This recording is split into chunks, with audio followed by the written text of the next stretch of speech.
Bonjour chers téléspectateurs, ici Sans Steam. Nous débutons le briefing du jour 3 sur la guerre Israël-Iran.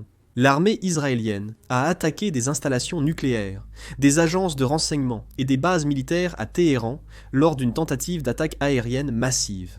L'armée israélienne a particulièrement visé le siège de l'organisation iranienne pour l'innovation en matière de défense, acteur clé du programme nucléaire militaire iranien depuis 2003. C'est là que le directeur de l'organisation iranienne pour l'innovation en matière de défense, Mansour Asghari, a été abattu. De plus, l'armée israélienne a attaqué le département logistique de l'armée iranienne, le département supérieur de l'organisation iranienne pour l'innovation en matière de défense. Ce fut une attaque meurtrière. Les développeurs d'armes nucléaires ont attaqué le centre de R&D, les installations de recherche d'armes chimiques et les sites de production de centrifugeuses, montrant une offensive étendue contre les installations nucléaires.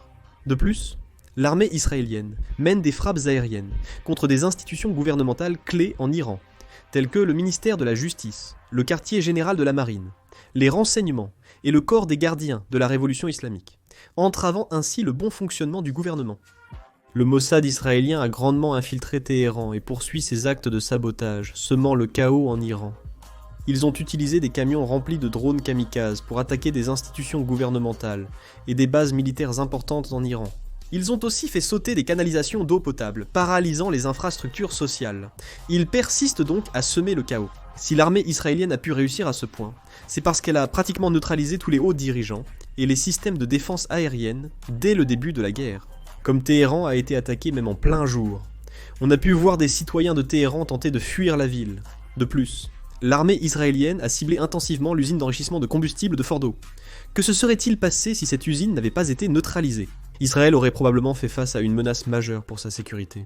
Il paraît qu'avant même que les frappes aériennes israéliennes n'aient lieu, l'usine d'enrichissement de combustible de Fordo avait la capacité de produire suffisamment de matière pour fabriquer 9 armes nucléaires. La frappe aérienne d'Israël contre l'Iran suggère que ce dernier était proche de finaliser son armement nucléaire. L'armée israélienne aurait ciblé l'usine d'enrichissement de Fordo, une installation nucléaire clé, pour empêcher l'Iran d'obtenir l'arme nucléaire. Cependant, des bombardements ciblés semblent insuffisants pour stopper totalement le programme nucléaire iranien. Pour stopper le développement nucléaire iranien, l'Iran devrait y renoncer de lui-même, ou des troupes terrestres devraient être déployées. Aucune de ces options ne semble actuellement possible, plaçant Israël dans une situation délicate. C'est pourquoi il continue d'attaquer régulièrement les institutions gouvernementales, visant à provoquer l'effondrement du gouvernement iranien. L'armée israélienne a attaqué des usines d'armement, ciblant notamment un complexe industriel électronique à Shiraz. Ce complexe industriel fabriquait de l'électronique pour l'armée iranienne. Il fabriquait des radars, de l'électronique marine, ainsi que des systèmes avioniques et de contrôle.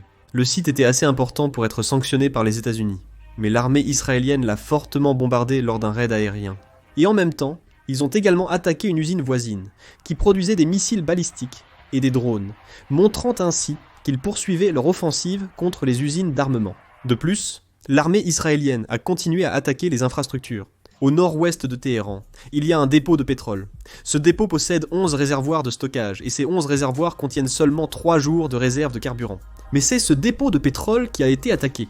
Il y a aussi la raffinerie de Sharereh au sud de Téhéran, qui est la plus grande raffinerie d'Iran. Les attaques incessantes contre ce lieu exacerbent la crise énergétique en Iran. L'Institut d'études de la guerre des États-Unis estime que les attaques contre les installations énergétiques iraniennes pourraient causer des pénuries et des coupures d'électricité, étant donné qu'il y a déjà eu des manifestations contre le manque d'énergie, ce qui a élargi la période de contestation contre le gouvernement. On peut penser que l'objectif final d'Israël pourrait être de faire s'effondrer le gouvernement iranien. L'Iran a mené 2 attaques de missiles balistiques visant Israël. L'Iran a lancé un total de 80 missiles balistiques, mais leurs attaques sont depuis considérablement diminuées. Lors de la première attaque, environ 200 missiles avaient été lancés, contre seulement 80 cette fois-ci. Lors des 2 attaques, le Hezbollah a visé les régions de Haïfa, au nord d'Israël, et de Tel Aviv, au centre du pays. De plus, l'Iran a lancé des dizaines de drones, en plus de l'attaque par missiles balistiques. La stratégie de l'Iran est de lancer de nombreux missiles balistiques, pendant que les défenses aériennes israéliennes sont concentrées sur les drones, permettant aux missiles d'atteindre leurs cibles efficacement. Cette stratégie a aussi connu un certain succès. Un missile balistique est tombé à Bat Yam, au sud de Tel Aviv, tuant 4 civils israéliens et blessant plus de 100 personnes. À Haïfa, des missiles ont frappé une raffinerie et le port, provoquant de lourds dégâts. Le défi pour Israël lors de ces attaques est que le stock de missiles d'interception est limité. Israël a donc agi stratégiquement en réservant ses missiles d'interception uniquement pour les missiles balistiques ciblant ses infrastructures clés.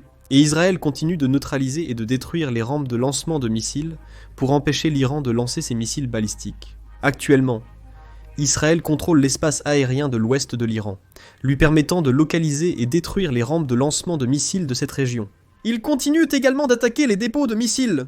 Il continue également de cibler les bases de missiles et d'éliminer les responsables par des frappes aériennes, affaiblissant progressivement la puissance de feu des missiles. Selon un reportage du New York Times, l'Iran prévoyait de lancer 1000 missiles balistiques contre Israël, mais en raison des attaques israéliennes, seuls 200 missiles ont été lancés le premier jour et 80 le 15 juin. Cela montre que la puissance de feu des missiles iraniens s'affaiblit avec le temps. Les forces pro-iraniennes et leurs alliés échouent à lancer des attaques efficaces contre Israël. À l'exception des rebelles houthis, ils ne peuvent rien faire. Cela s'est terminé par le lancement de quelques roquettes. Pour Israël, les rebelles houthis sont les adversaires les plus inquiétants. Ils ont mené au moins 3 attaques de drones composées de missiles. Ils ont tiré des missiles balistiques sur l'aéroport Ben Gourion et attaqué l'armée israélienne à plusieurs reprises avec 3 drones. Il y a eu des cas où l'Iran et les rebelles houthis ont lancé des missiles simultanément. Cependant, les dégâts subis par Israël sont moins importants que ceux causés par l'Iran. Cela conclut le récapitulatif du jour 3 merci.